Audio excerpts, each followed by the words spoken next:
with delegating our responsibilities that are ethical in nature? The answer is no, absolutely not. And even I don't know if that will get there or that we'll feel comfortable with it. I don't even trust people I pay to do my work for me, which is what I always optimize for. Is I want to control my time. I want to recapture my Mm. time. I don't want to just sit on a couch.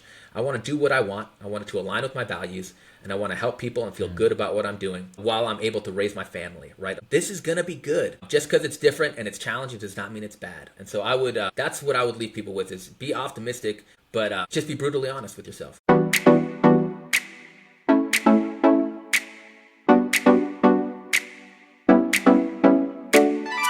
Very, very special guest. His name is Danny Harpio. Basically, he's an organizational architect and a systems builder. Also, he is ve- he's a licensed lawyer as well. So that's great. And we learn about a couple of things from him. And there are a few things that we're going to talk about in terms of AI and what are his thoughts about that. So welcome to the show, Danny. Hey, great to be here. Thank you so much for having me. Right.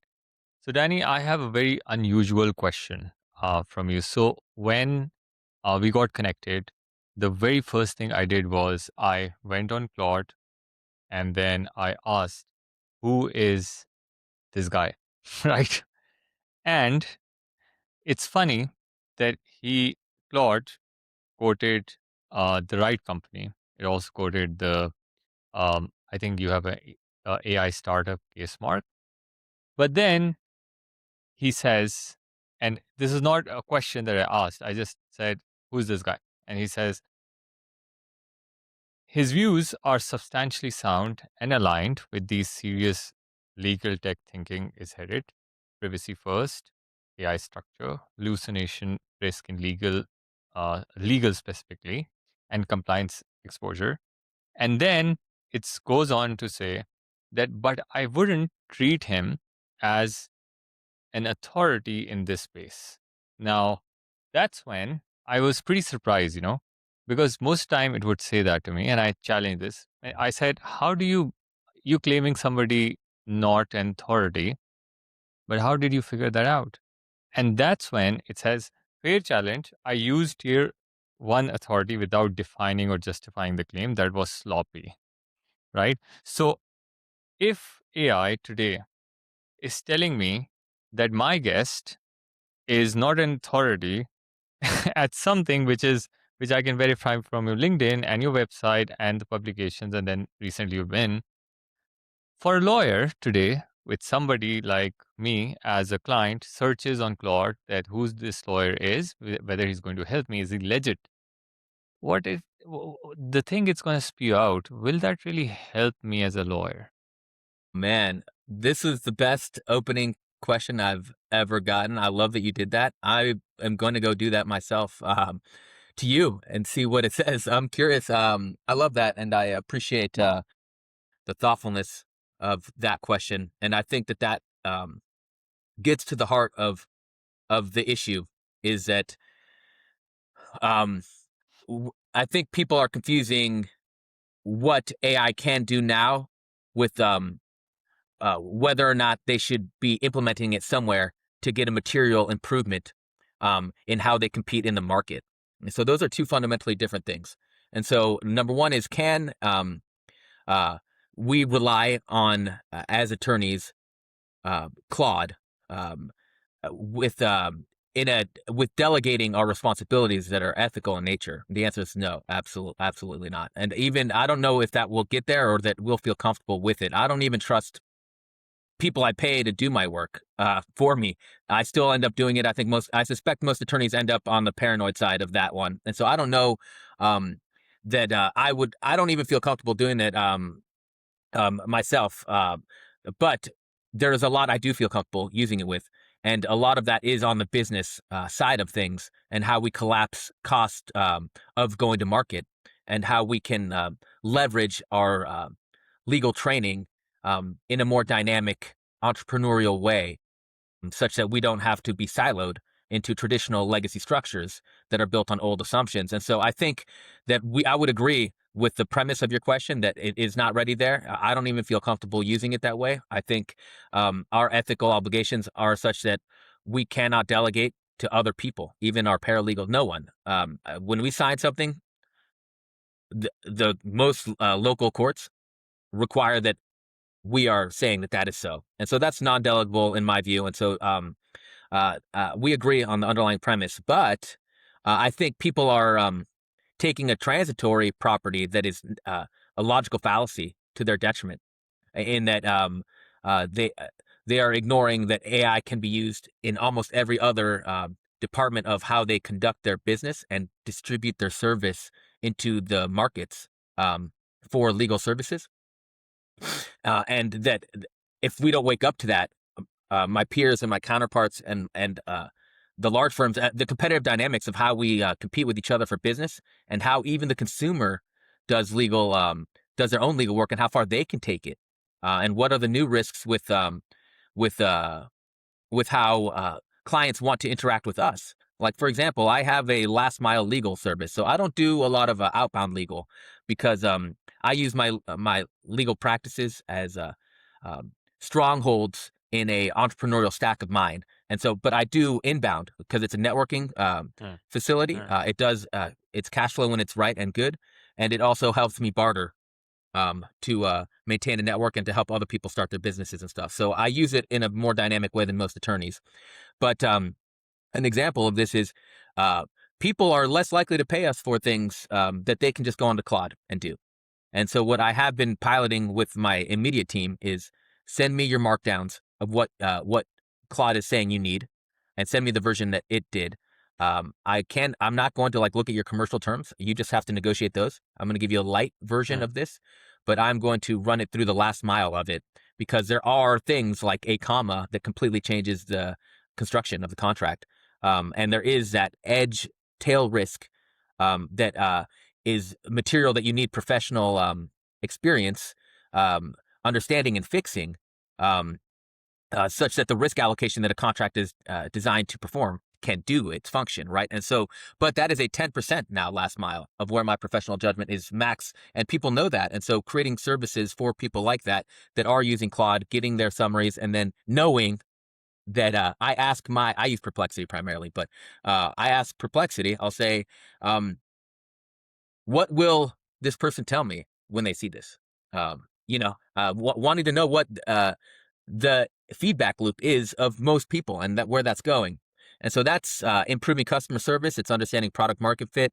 It's helping me compound, because you can still command good hourly for the expert judgment. It's just you don't need to do all of it now, because a lot of people can do more. And that is just one example up and down the professional stack. And you do that in a lot of different ways.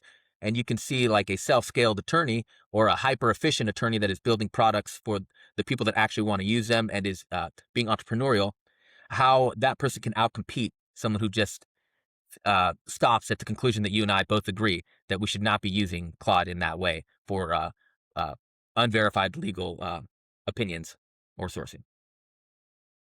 Yes, exactly. So before we dive into the problems with AI, there's a debate these days going on because I work in an industry where a lot of lawyers think that it could be a great decision to stop uh, training these LLMs on their data, whether it's on their website, so they could lock the crawls altogether, or they might just give more information, which means they can either be on YouTube, they can be on Reddit, they can be on LinkedIn, which may obviously makes the job much harder to be present everywhere.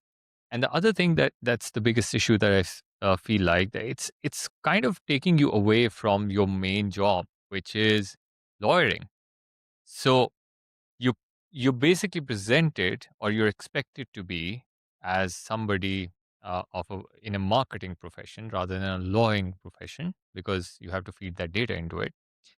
And the second issue that I feel like these LLMs are, then let's suppose if I am a rich attorney, um, or my dad is pretty rich, I'm going to buy my publishing pieces from maybe Legal Tech News or Clock or anything of a similar nature.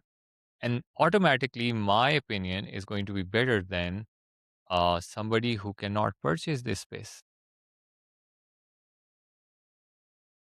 So, what do you think can a normal lawyer today do to get ahead of this, right? Or this sort of rat race where they need to, be seen at least. Yeah, I think that's I think that's a great um, point, and I think at the heart of it is accepting that this is a fundamentally incredibly challenging environment that we're all going into, and it's very volatile, and that the one of the hardest parts, especially for attorneys who are my peers. I have a lot of friends who are attorneys. They all looked at me like I was on drugs when I did everything I did. But, in hindsight, I'm so glad I did, because the only way to learn how to run a business as an attorney or as anyone is to just go do it. A lot of high failure rate. And I think attorneys, generally speaking, are very conservative in their risk. A lot of people who were doing their on campus interviews, you know, the, the cookie cutter, go to law school, get an associate Mm, position, summer associate, go to a big firm, do your law review, all that stuff that was shoved down our throats, which I didn't do any of that stuff. I did one on-campus interview with the Oklahoma City Thunder. You know, I mhm, didn't have any of the credentials. I didn't get that job. It's okay. I got a different one, and I took over his firm, and it got me here.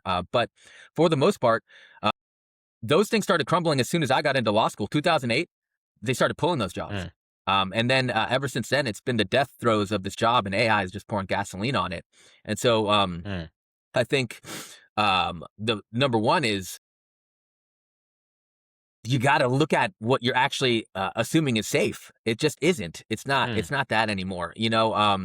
The idea that your employer is is going to just keep you on when they can do it cheaper, and the market around them is going to start competing on price. We're talking about fee mm, schedules with mega institutional money. Like, these are people that mm, they have pricing power that they're and mm, so in a lot of ways there's like layers of, not commodity, but everything is commoditized at the layer of service in which they serve. And so these mega firms are competing for people with pricing power, and everyone is generally competing in a band there. Um, those uh, those folks are trying to internalize their function. They can take things further, and then they are also auditing your bills, and knowing that you can do this way cheaper. Like, why is your associate relearning these things? Well, so the mm, ability to audit these bills, and internalize functions, and then pricing power for survival at the firm level will have a cascading impact. That's this, mm, we're not insulated from that same thing that's happening in tech right now with Meta. Like, all of these things are is going to be same but different for our industries. And so the issue is not that that is bad or anything. It's that they're engaging in rational behavior that has systemic blast radius on labor. In this case, it's labor that mm, feels insulated still, which I think so. mm, To This is long story long. The step number one is we have to look at what is actually happening.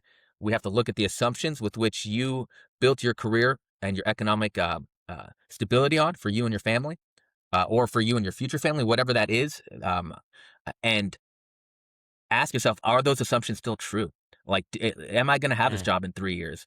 mm, What's riskier now than it was just 18 months ago? Is my employer training me like Mark Zuckerberg just said he was doing to Meta? Yeah, mm, they are going to. Not because they're bad, because that's rational behavior. It has systemic blast radius mm, though on you, and so mm, what do you do and from there? So I think number one is just a wholesale perspective change is what folks need to have, and then I think from there, when you do that, I think there's an empowering element because they're doing it for survival, but it's a mass democratization event.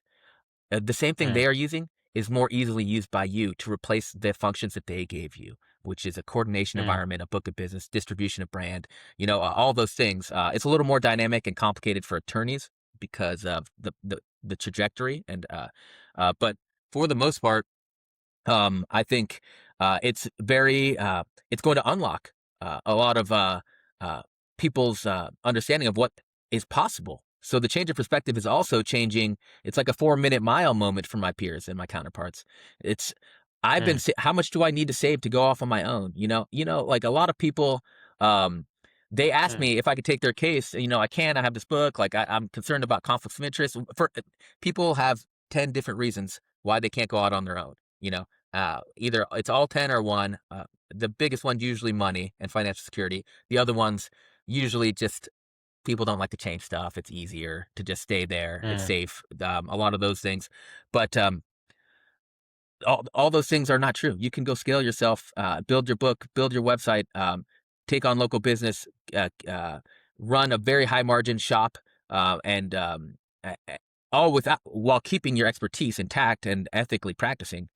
Um, mm, and start your own business. You can do it yourself before they replace you. And so mm, that is what I think is the number one and most important thing is that perspective shift, both on what is happening and what you believe is true, reliable, and safe and risk free, and mm. then updating those notions, and then simultaneously realizing what is now possible in this modern environment with my same resources and my same assets. Right, it's a lot more.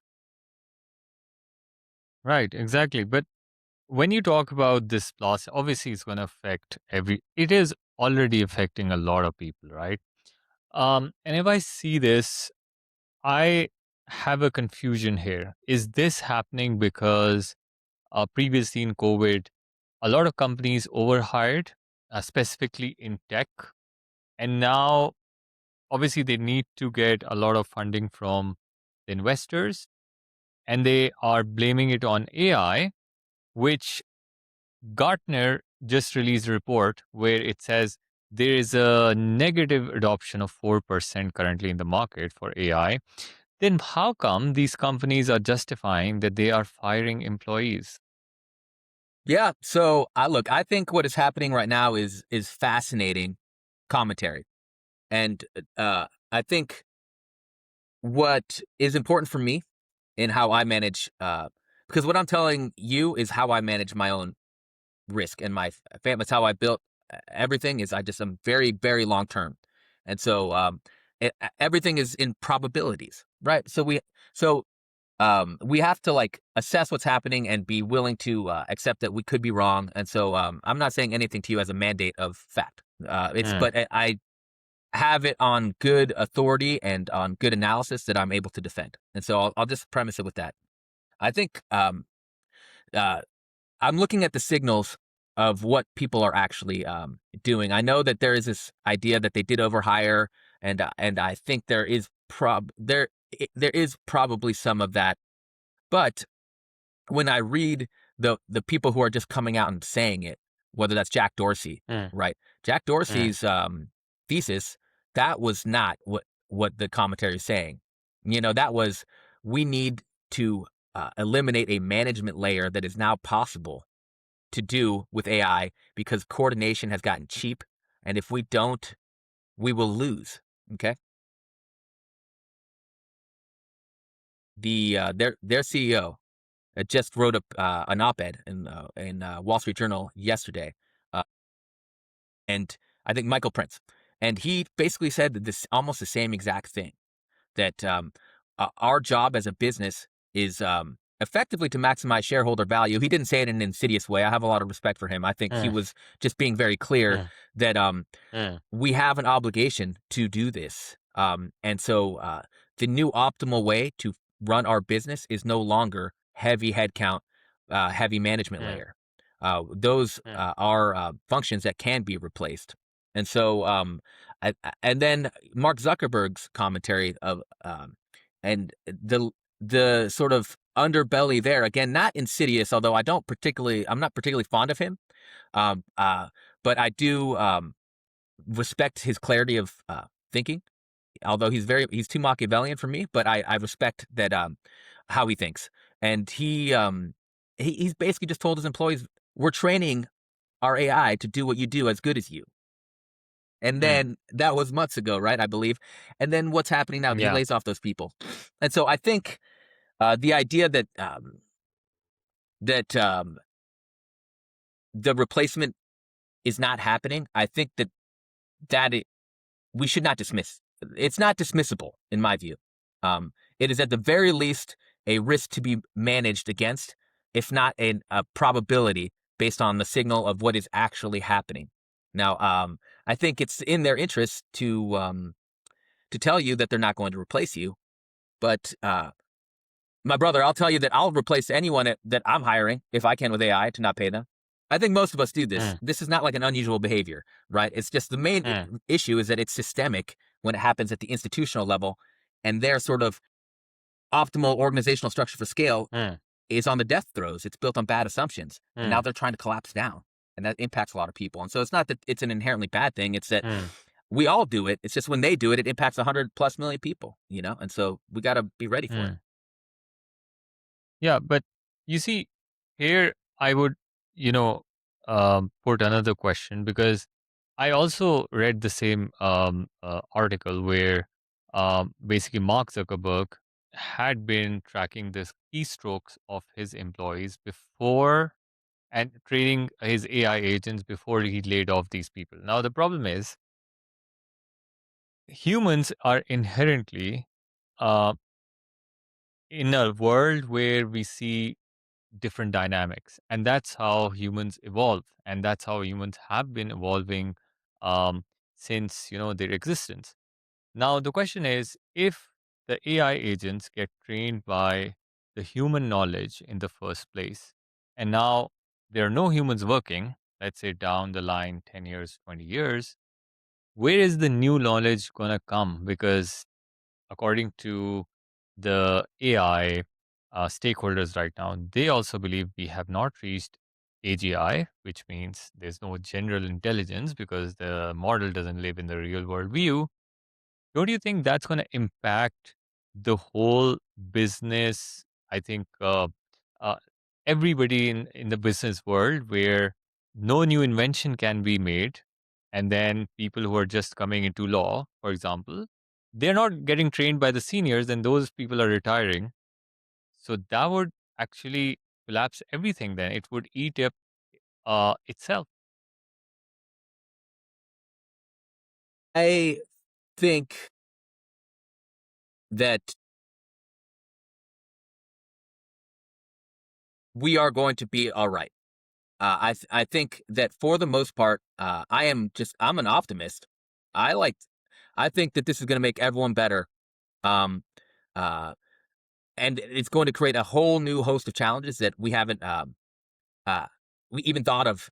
Honestly, we probably don't even really know the challenges that we're going to Mm, face with because there are secondary and tertiary order impacts of what we're facing. Because what is what is happening when we have this very anyone can do a certain thing now, right? If a lot of core functions um, that used to be optimal in a certain organizational structure, if those are now easy for everyone, um, the overall uh, task is not easy. Uh, still, it's still hard. But what is hard just moved, and so what is hard moved to how you then implement these tools. And so it's a fundamental design task at how we operate, and what assumptions that's based on will decide your level of success. And what I mean by that is we have to be able to look forward at the other impacts of accelerated market cycles. What happens when pricing power basically disappears? We're getting mm, right. I mean, things that you start building 3 months mm, ago are now a commodity. The minute that you mm, release something, the pricing power, mm. if you had it at all, starts Yeah. deteriorating. Um, and so we're dealing with a brand new market environment for everyone, whether you're a lawyer, whether you're a startup founder, anyone that's trying to go out into the markets to make money in any way, shape, or form, or create value, is dealing with these uh, uh, these switching costs that have collapsed too, and trying to Mm, find product market fit there if you can find it, and how long does that last? Will capital unlock for you if you're a startup founder? If everyone's expecting now an MVP product with users, and then maybe right, and so now it's no longer pitch deck, ask for 1.5, and then uh, and then get money. you're competing with other people for capital. And so the competition is now in what is now hard, and that includes understanding what has changed in the secondary and like tertiary order impacts when everyone can do these things very easily. And so I think I I think those things will reverberate outwards towards fundamental governance structures. We start layering in um, privacy components with blockchains, and suddenly we're facing challenges to what is well established laws on subpoenas because we're not giving Yeah. third party um, data to people, and so we are not. So our Fourth Amendment rights are more intact, right? And Mm, so the fundamental assumptions of governance and of like economic diplomacy and sanctions, all those things are going to start being challenged now. And so I think it's exciting. There's this transitory period that's going to be crazy, um, but within that field the attorneys are going to be necessary. People that yeah. understand what is the premise of our rights and of the government's quote infringement. Something that was not an infringement could become one. And so it's going to be a very dynamic contracting environment with agents engaging in commerce. It's going to be incredibly interesting to watch potentially federal governments uh, shrink in size as it becomes more efficient Mm, for localities to operate in a more robust way, which is what our core structure is. And so the impacts we're not going to be able to cover here, but that's to say these are examples. I'm hoping to address your question more specifically. That mm, there's brand new surface area that is totally mm, undiscovered that we don't even know about, where our core capabilities that you mentioned of leaving we need to protect those because we still mm, need people to do all of those things, but in brand new environments. And so there's also this sense of mm, upskilling yourself and understanding it so that you can enter the market when those challenges come. And so I have been certainly looking at a mm, lot of different implications of IP taint in training, right? Because we're building proprietary training model for content creators, right? Where they can make their own. Again, looking forward at making sure that what they use is not tainted. mm, And what are mm, the aspects of litigation? How do you create a professional self-scaled content creator um, without having tail risk later and not having to pay attorneys? mm, So I'm trying to we're trying to see where it's going. How do we build things for people 2, 3 years from now, and then keep doing that, knowing that you have to stay ahead of the switching costs. I think we all need to be engaging in something like that, upskilling and being ready to move, and then being ready to move from that too, more importantly. yeah. Great answer, actually, Danny. I love that. Actually, you made it so much more sense. Uh, but before we basically, I want to transition into where you talked about that as more people would be laid off, you probably if I've heard that right, you said it's a great time to start your own thing. So you've been building systems, you've been an architect for businesses, right? So let's suppose a guy who's just in his 20s, and he's just graduating and he wants to start his own thing, maybe in legal profession or maybe in something else, right? When you talk about the word system, it's a very, very broad, and for some people, it is a vague word. Could you please explain in detail what does that really mean for somebody who's just starting a business? Yeah, so I think I try to stay away from using words that just sound smart, knowing that um, that is low value communication. And so sometimes it is the best word, but what does that mean in practice for someone? I think is really important to try to unpack. And I think um, the way that I'm using it for just to maximize comprehension for anyone that's listening is um, a method of hardening a set of behaviors and coordination that helps you drive efficiencies and compound what you initially set out to do. Okay, I think that that is a good working definition for us here. In that you, it starts with radical data-based assessment of what is actually at your disposal. Let's run you with your hypothetical because this can get because it's so custom to each person. I think let's go with your hypothetical. The young person, maybe they're fresh out of college, deciding to go to law school or not, maybe taking a gap year. Okay, so that person, um, taking a look at what uh, what you have um, at your disposal, and not what you think you have, but really a true, clear, clear-eyed view. Okay, you have time. Okay, time is usually one of your best assets that helps de-risk a lot because from your time and how you allocate it, um, you're going to get returns on it, right? Versus, I don't know how old you are, but for me, I can't just go do whatever I want because I have to manage my time in a very particular way because I do have risk if I do the wrong thing. And that risk has been increasing. And you're lucky if that's the case, right? So I feel blessed. That's not a complaint. But at the young people, that's an asset that they have that they can leverage for compounding. And so I would take a look at your time rich, what's your capital situation, what's your skills. I think who do you know? What are you good at? What do your buddies come to and say and ask you for help? You know, like I had a buddy who I had an idea about a daily fantasy website, and I just knew he like was good with computers, right? What is your version of that? What do people come to you and ask you about? I think and put as much of it as you can with into a bucket. Um, and then what are you not good at? So in other words, what do you go to other people for? Right? That's just as important as what you're not good at or what mm, you outsource to your employer. And so having this understanding of what your assets are, what your constraints are on your capabilities, and making your own like baseball card type thing with data, right? Um, that's step number one for because what you need to then be able to do is flexibly move through doing things that are actually possible, not just stop yourself, right? So if we're going to do it, then you have to look at what you can do and don't do anything other than what is right there, right? Because then you're mm, stuck. You can't build a system on something that cannot move. Step one, and mm, so it's really understanding what you have, where you can go with that you want to go, and then start taking steps. And within that, because this is a high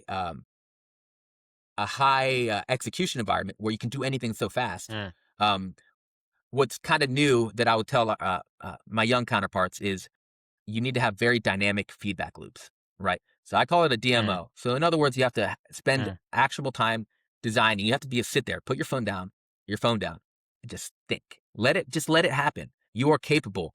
That is a fundamental skill that we have that we need to work. We work on. You got to sit there and you got to actually like type it out however you think it, whatever you do, outline. I'm an outliner because I'm a lawyer by trade, right?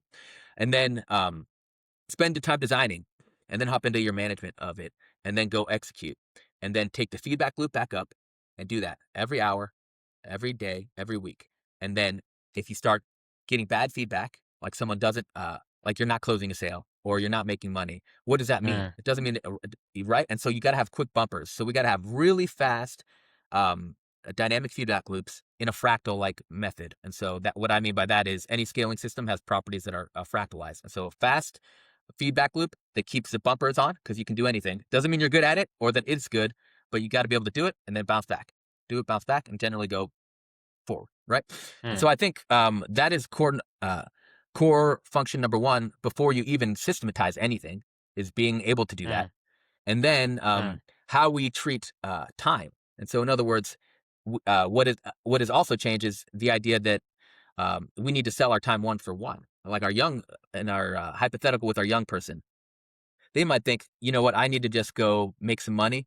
I'm going to go sell my time and try to go from 20 hours, $20 an hour to 30 hours, $30 an hour within 5 years. And maybe I'll get a promotion. Or that's an old way of mm, thinking. Could mm, it work? Yes. But is it optimal? Absolutely not. And when it's not optimal, you will lose to your peers who know how to optimize. And so you need to rethink your relationship with time architecture away from linear and into exponential. And so what I mean by that is treating your time as an overlapping portfolio that mm, each unit needs to be productive towards a certain set of valuable outputs, such like cash flow. That's an important thing. You got to know it. Cash flow later Potentially, you in an engagement, you build a vibe coded app for a local business, right? In this example, mm, or for a local law firm, or whatever it is that you're doing, and then that becomes a product that you can sell with less time contributed to it. So and then potentially in a couple years, you use that experience to go be an advisor to something. So in other words, you're treating your time as a portfolio that shoots off a lot of elements of returns, including power law returns, because ultimately, what do people want to compound? They want to they want to compound their time and they want to compound their money. And so, in order to do that, you need to be able to take a lot of power law returns, which 9 out of 10 of those are failures, probably more than that, right? mm, But you got to take as many swings as mm, possible without breaking. That's the fundamental rule of risk. And so you need to architect your time such that you are taking as many swings on power law returns economically without breaking your capability to earn cash flows um, and creating catastrophic risk for your operation. And so these are fundamental, like uh, things that need to be solved before you can systematize anything. So they require strategic patience. And so I think one of the things for our young hypothetical young person is be more patient. Don't follow the thing. mm, It's okay to mm, not go, spend $500 on Claude Code just because they released a new model. Just because. mm, Like mm, it's okay to mm, not go chase the new thing. Uh, mm, just um, always focus on what is actually helping you accomplish your goals only, mm, right? And making sure that you're not getting stuck in your ways before you harden anything. So I think if you mm, could treat yourself in that way, which is now more possible and optimal, right, with the modern operating environment, you can thrive through volatility and and then you can systematize that for you. That's so back to your question, right? Is then you can mm, harden a particular set of systems that you can trust that are scalable. Otherwise, you're mm. just going to scale bad. That's what I think most people will run into is they're going to rush to systematize something before they even know if that's what they want to do or if they're good at it or anything. Mm, And so mm. we have to design our time around that, I think. So hopefully that answers your question. I know that was a long way, but Yeah, yeah, it does. It does. But actually, it actually brings me to another question that I was thinking. So everybody might have heard that story where this guy goes on digging for gold, and just before uh, he would have found that, he just gave up, right? Now, in today's world, you talk about feedback loops, right? So, suppose if I'm a guy who's running a business or a law firm targeting B2B clients or B2C clients, I found some email list, and somebody, maybe an AI or a friend, told me that email marketing works really well these days. So, I'm just building the list, I'm sending thousand emails, and maybe I have not given it enough time that it would give me the right feedback. And I thought it's not working, so let's reiterate to something else, right? So what is you know, the parameter here that this is the point where I would just throw an idea into the trash, or this is when I will keep on doing it or finding the right solution? yeah. So you we're kind of getting back to the point that you had made earlier about fundamental human advantages. Like, Hmm, and hmm, this is one of those areas where that's art. That's art, my friend. That is one of those things that there is no scientific method to it. hmm, Let's go back to the hypothetical because it's easier to track that way. hmm.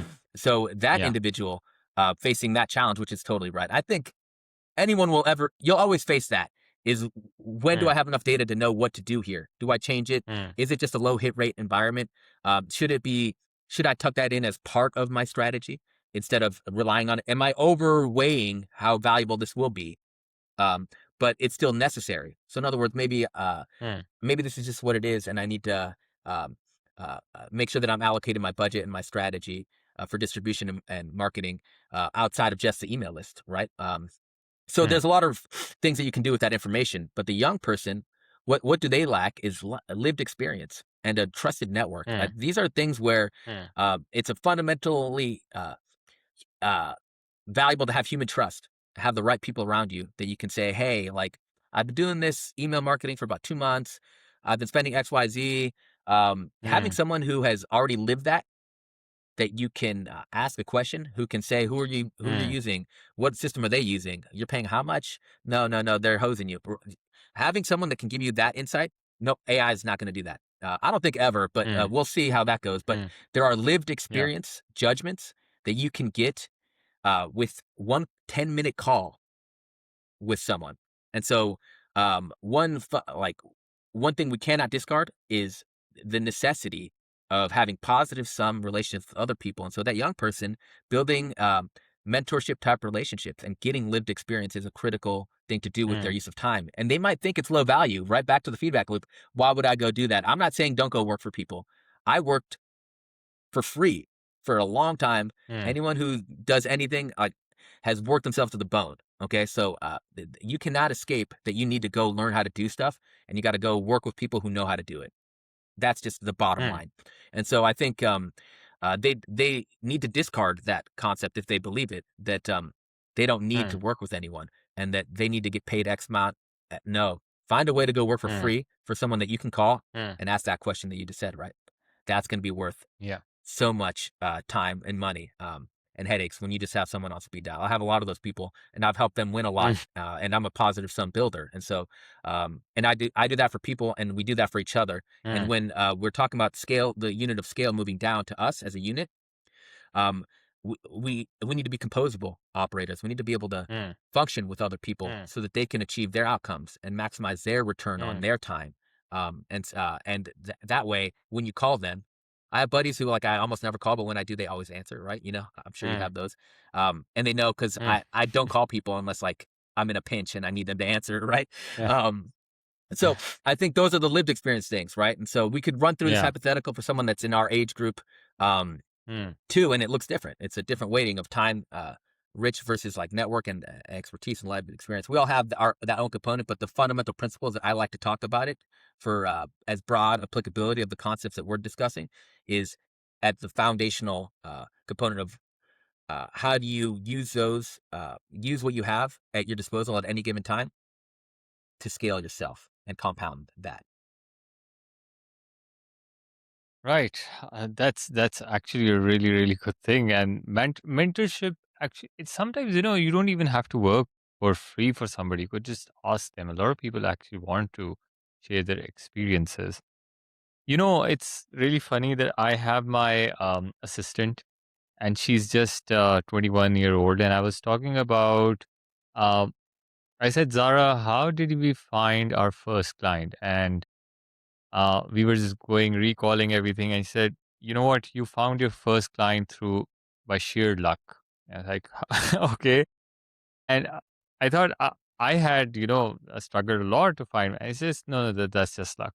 So I asked her, do you think, and I really respect her ideas, and I'd share that idea with you, and you might agree, you might not agree. And that's what I want to ask you. And we got in this argument where I said that, everybody needs to work really hard to get their first paying client or run their business. Very, very hard thing.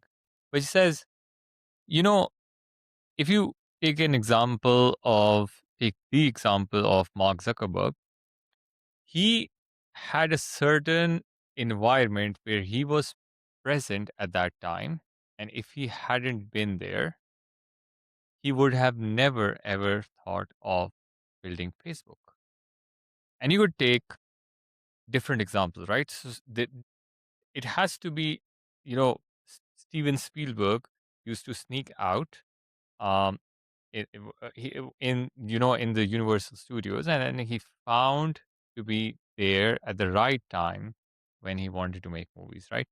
Now, her whole thesis is that a person's story might not be aligned with your environment. That's why if you take their advice, it could go terribly wrong because their circumstances and their positioning at that particular time in their life might be really, really different than what you're going through right now. What do you think about I think Zara's uh, hitting outside of her age range in wisdom. That is that? something Yeah. that's something I think that's so important. Um, the idea of having agency and non-delegable Mm, duties. Like, so I'll give you a little bit of. So I have mm, basically just. I'm 40. I have 4 kids. Two sets mm, of twins. Um, mm. and then I have legal training, and I've started businesses, and I've raised Yeah. cap. I've done it all. As far as Mm, within what my competencies, right? Now, mm, uh, I have this concept that you cannot delegate things, and it's very hardly mm, ingrained in me that there's mm, no excuses. I sign a piece of paper. I never blame my assistants. mm, If I it was my mm, the things that are my responsibility, I cannot mm, blame other people when they go wrong. I think that's a fundamental mm, premise. Now, um, mm, I don't know how much other people share that approach, but Zara's um, wisdom there is so good because you cannot delegate the form in which you do things. You mm, can take it as advice and as an input, but her point is so mm, true, and it's more true now than ever because again, my fundamental mm, premise is that the unit of scale has shifted closer to the edge to the point of execution because of the mm, collapse of the cost curve, right? And of a lot of necessary functions that were optimally done mm, through a more hierarchical organizational structure, right? And so even the so you could, if you had a good idea, look at some templates of other startups in the industry. You can take them and then customize them. You still have to customize them for mm, success, right? You can't just take someone's blueprint and run it again and expect mm, the same results.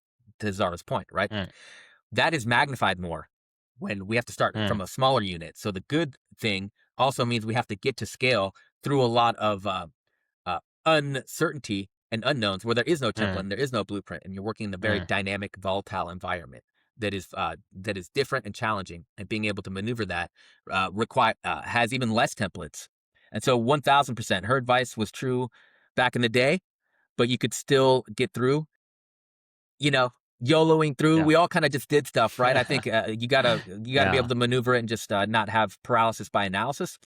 But her Mm, wisdom is almost a fundamental assumption you have to make that you cannot just copy paste someone else's strategy. You mm. will lose. Yeah. That's that's exactly right. So, Danny, we just coming to the end of this podcast, but I wanna give you the floor. If I have not asked you a particular question that you wanted to share with our audience, and they could greatly benefit, so go ahead, my friend.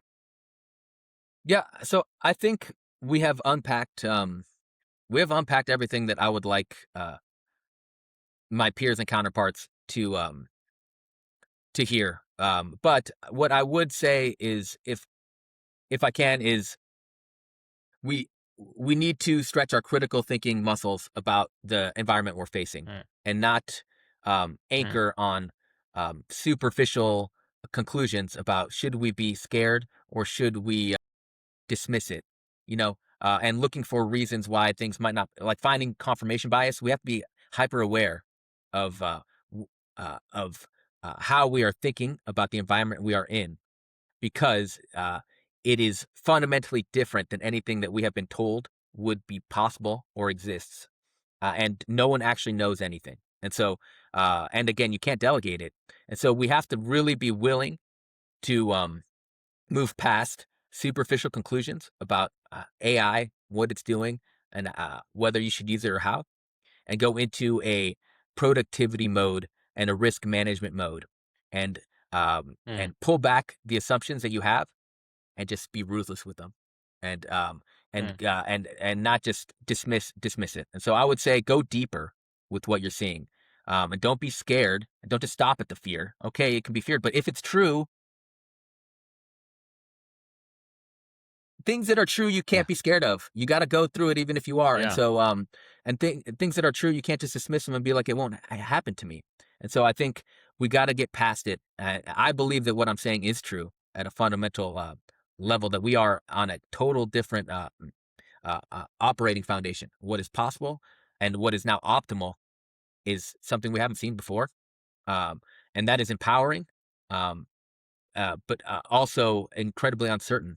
And I don't have the answers either. And so I'm just I'm doing the best I can also, right? But I have done a lot of work. I have been working in a particular way that was way more challenging for my entire career, and it was a path that most people did not take. Um, and suddenly I found myself being glad I did because I look around Hmm. and AI just made that a, a better way of working. And I think people fundamentally want to control their time, which is what I always optimize for. Is I want to control my time. I want to recapture my Hmm. time. I don't want to just sit on a couch. I want to do what I want. I want it to align with my values, and I want to help people and feel Yeah. good about what I'm doing, while I'm able to raise my family. Right. Although some people have that version Exactly. for themselves, and so I think go deeper and realize that you can do more with it. It's good. This is gonna be good. Just because it's different and it's challenging does not mean it's bad. And so I would, that's what I would leave people with is be optimistic, but just be brutally honest with yourself. Yeah. Thank you, Denny. So be optimistic and just be brutal with yourself. That's a great quote. And what we're going to do is we are going to put Danny's links in the description. You can contact him through, I think LinkedIn would be the most appropriate way, or shoot him an email if you would like to go to his website. So thank you everyone for joining in today. I hope you had a insightful journey with us. Hope to see you next week. Yes. Thank you.